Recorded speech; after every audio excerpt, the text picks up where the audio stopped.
Cher public, nous vous invitons à prendre place confortablement et à fermer la sonnerie de votre téléphone cellulaire. En cas d'incident, veuillez repérer les sorties de secours les plus près de vous. Bon divertissement. 1, 2, 1, 2.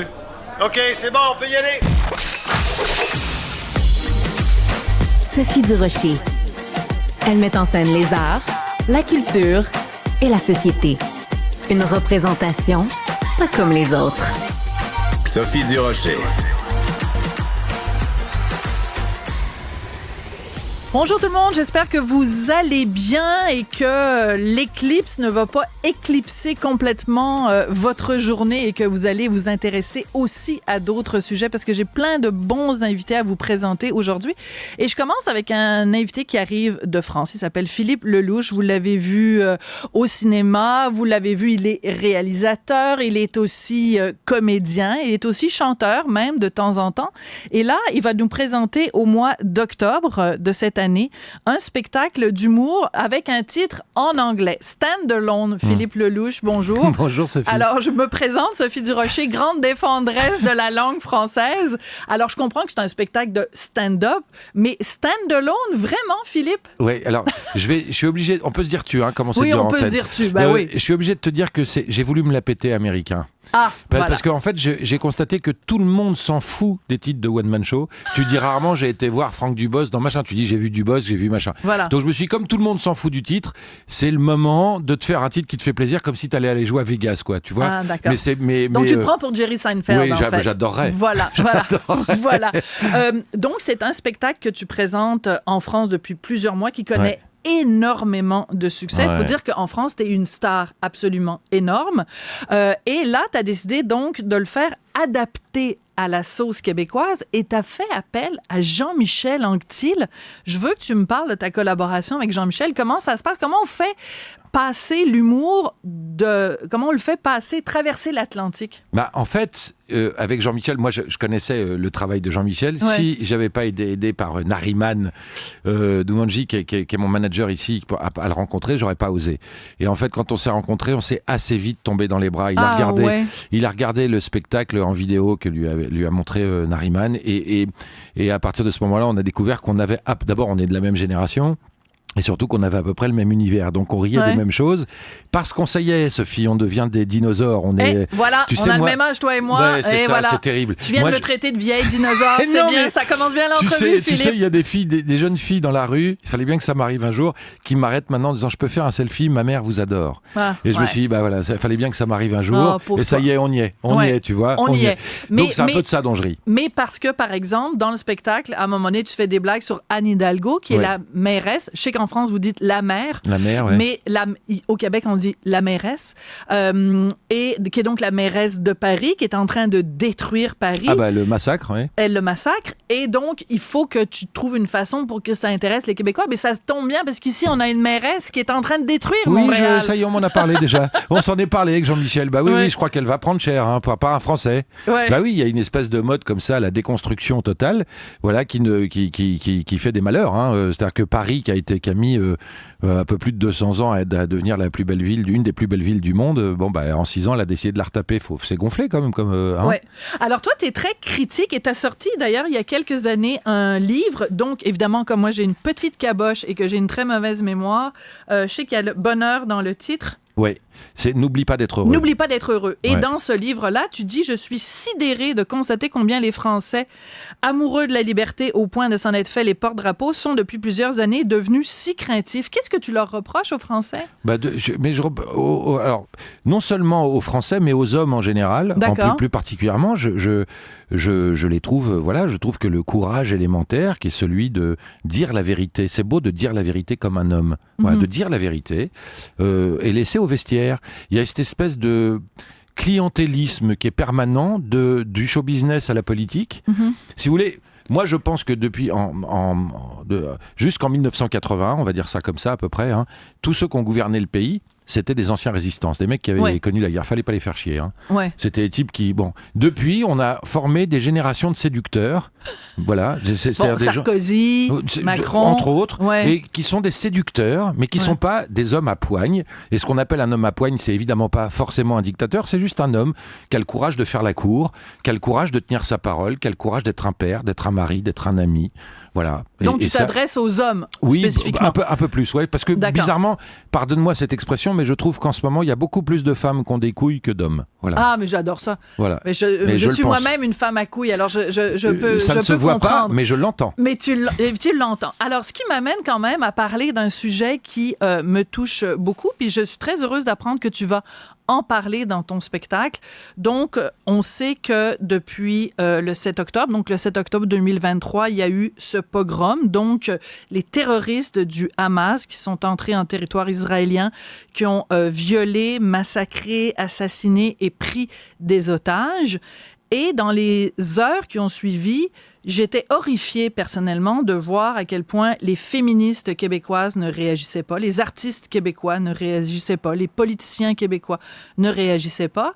Et c'est pour ça que j'ai été très heureuse de t'entendre quelques jours plus tard à une émission de télévision en France qui s'appelle « Quelle époque ?», animée par Léa Salamé. Alors, pour ceux qui ne le savent pas, Touche pas à mon pote, c'était une campagne, il y a plusieurs années de ça, plusieurs décennies de ça en France, où c'était une campagne antiraciste. On est tous pareils, peu importe la couleur de peau, peu importe la religion. Ben aujourd'hui, ça a l'air que quand on est juif, personne vient à notre défense, Philippe. Oui, c'est un peu ça. C'est un peu ce triste constat. Je vis un cauchemar réveillé depuis le 7 octobre. À ce point-là, un cauchemar réveillé? Oui, je ne pensais pas voir ça dans ma vie. J'ai toujours dit naïvement, moi, quand j'étais môme, c'est très naïf, qu'en 39, j'aurais pas porté l'étoile jaune. On est en 39.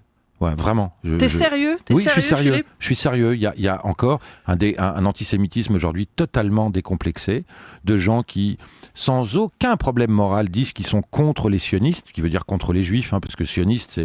De toute façon, l'emploi des mots aujourd'hui est complètement fou. Sioniste, ça veut dire être pour un État d'Israël. Moi, je suis pour un État d'Israël. Voilà. Si c'est ça, être sioniste, ça va pas plus loin que ça. Je crois que le mot, je sais pas quelle résonance il a dans la tête de ses contradicteurs. Donc c'est vivre ça aujourd'hui, de dire que partout dans le monde, c'est des attentats terroristes, et quand c'est en Israël, c'est de la résistance. Par exemple, ça me paraît fou. Voilà, parce que quand il y a le Bataclan, ou quand il y a le 11 septembre, personne n'hésite à dire c'est un attentat terroriste. Personne. Mais quand ça se passe en Israël, c'est de la résistance. Il y a des gens qui ne veulent même pas qu'on parle du Hamas en disant que ce sont des terroristes. Mais bien sûr, mais comme on emploie des mots en ce moment qui sont fous. Génocide. Est-ce qu'on sait ce que c'est qu'un génocide? Je peux vous donner un exemple, Sophie, je peux te donner un exemple. Ouais. Depuis 1981, entre 1981 et aujourd'hui, la population palestinienne a été multipliée par 30%. Oui, enfin, depuis le mois d'octobre, il y a quand même, selon le ministère de la Santé du Hamas, quand même... Le ministère de la Santé du Hamas. Voilà, c'est-à-dire que maintenant, ils ont un ministère de la Santé, comme ils ont un ministère de la Communication, comme ils ont un ministère de la Culture. Le Hamas sont des terroristes. Il n'y a pas de ministère. Voilà, donc qu'on croit et qu'on prenne au pied levé tous les chiffres du Hamas, c'est dramatique. C'est-à-dire que ces gens-là, une bombe a à peine sauté, qu'ils ont déjà des bilans. Le jour où il y aura un vrai bilan, on le croira. Aujourd'hui, la seule chose sur laquelle j'insiste, parce que je suis un humaniste et je suis pour la paix, mais la paix, c'est pas, quand on demande un cessez-le-feu, évidemment que je fais partie de cela, mais c'est pas unilatéral. Voilà, libérer les otages. Libérer les otages, arrêter de balancer aussi des roquettes sur Israël, parce qu'on oublie, mais ça continue. S'il n'y a pas le dôme de fer, bien sûr. Voilà. Et surtout, très important de dire que je parle du Hamas. Je ne parle pas des musulmans. J'ai infiniment, comme je l'ai dit le 7 octobre, de la peine pour tous ces mômes qui sont victimes des deux côtés, et c'est épouvantable d'avoir des mômes qui meurent. Voilà, c'est épouvantable. La guerre, c'est épouvantable. Ouais. Voilà, mais soyons justes, employons les bons mots, employons les bonnes formules, et soyons tous pour un cessez-le-feu, mais qui n'est pas unilatéral, et soyons objectifs. Il y a quand même quelque chose de très particulier, Philippe, c'est que depuis le 7 octobre, on a l'impression qu'on assiste, que la guerre, c'est comme une partie de foot. C'est ça. Tu sais, t'as les bleus d'un côté, les verts de l'autre, et puis tu dois prendre, et puis il y en a un qui marque des buts, puis on compte les buts. C'est catastrophique. Combien il y a de buts d'un côté? Mais ça n'est pas ça, la situation. Mais non, ce qui s'est passé le 7 octobre, il faut quand même le rappeler, c'est la journée dans l'histoire de l'humanité où il y a eu le plus de Juifs tués parce qu'ils étaient des Juifs, et ce, depuis la Shoah. Moi, je suis allé en Israël alors raconte il y a 3 peu. semaines. C'est épouvantable. J'y ai passé 4 jours. Quand je suis rentré et que ma femme m'a demandé de lui raconter, j'ai explosé en larmes. C'est un vrai pogrom. C'est pas une mauvaise image. J'ai vu un kibboutz se dévaster. J'ai vu les gens qui ont survécu à ça. Ils nous ont raconté. On a vu. D'abord, il reste plus rien. Et on a vu Ils m'ont expliqué que le premier endroit où ils ont été en rentrant dans le kibboutz, c'est d'aller sur le jardin d'enfants. Voilà, c'est-à-dire que... Jardin d'enfants, juste pour dire à tout le monde, c'est une garderie. C'est une garderie. Oui. Et tu dis, j'ai vu des femmes Ils ont qui commencé par tuer les bébés. Survécu à la Shoah, qui ont été décapitées. Des femmes enceintes violées, avec des GoPros. Ils envoyaient les images aux parents en direct. J'ai été sur le site de Nova, qui sont des mômes qui ont entre 20 et 30 ans, qui sont de gauche pour la plupart, qui sont des pacifistes, qui se sont fait... Le nombre de petits drapeaux qu'il y a avec les photos, c'est épouvantable. Donc parce qu'il y a un drapeau pour chacune des victimes avec la photo des victimes. Bon, si on oublie ça, on oublie tout le reste. Si on décide de tuer toute l'histoire, on oublie tout le reste. Si on oublie qu'il y a eu le 7 octobre, alors on oublie tout le reste. Si on pense que l'histoire d'Israël démarre en 1947, alors on oublie tout le reste. Voilà, il y a juste... on peut parler de ce conflit autant qu'on peut. Voilà, il faut juste dire, on n'est pas supporter d'une équipe ou d'une autre.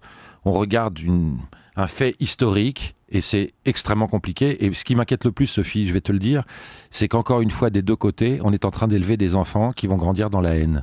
Il faudra bien rattraper tout ça un jour. Parce qu'évidemment que les petits Palestiniens, ils doivent en vouloir beaucoup aux Israéliens, parce qu'un môme, il ne peut pas comprendre qu'on bombarde sa mère. Voilà. Et de l'autre côté, c'est la même chose. Tout ça me fait un mal de chien.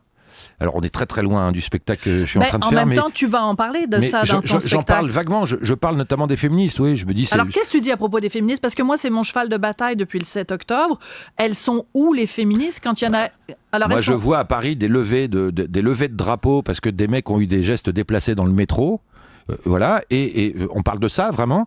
Et que quand il y a des femmes massacrées... Parce qu'elles sont juives et israéliennes, là, c'est pas tout à fait la même chose. Mais non seulement ça, Philippe, mais le 8 mars, donc la journée internationale des droits des femmes, il y a eu des manifestations féministes dans les rues de Paris et il y avait un groupe de femmes israéliennes ou en soutien aux femmes israéliennes et elles se sont fait traiter de sales putes. Oui, sales putes et sales juives. Ouais. Donc bon, c'est compliqué pour moi là de rejoindre... de toute façon, si on va beaucoup plus loin, la cause féministe, seuls les cons ne l'ont pas. C'est-à-dire que aimer une femme et la respecter, ça part du... Alors il y aura toujours des porcs, des crétins des Alpes qui savent pas se comporter avec une dame ou avec une jeune femme. Ces mecs-là sont à bannir. Voilà. Mais la cause féministe, et Dieu sait si elle est noble, parce que c'est noble. Alors là, elle ne peut pas taire un aussi grand massacre. Si elle le tait, alors ça veut dire qu'elle n'est plus crédible. Voilà. Ça veut dire que vous choisissez les combats faciles. Choisissez les combats faciles. Ça veut dire qu'une juive n'est pas une femme. Bon, faudra qu'on m'explique ça un jour. Ouais. Philippe, on n'a pas beaucoup rigolé pendant cette entrevue. Non, mais ton spectacle, c'est quand même un spectacle d'humour. Mais un spectacle, semble-t-il, où il y a beaucoup aussi de nostalgie. Ouais. Est-ce que c'est pas un peu le cliché, le mec qui approche la soixantaine et puis qui regarde la jeunesse avec un petit regard nostalgique? Parce que tu as fait quand même la pièce de théâtre, Le jeu de la vérité, qui parle justement, puis ton fils joue dans la pièce de théâtre que tu as écrite. C'est pas un peu le cliché du gars de 60 ans? Probablement. Mais parce qu'on a changé.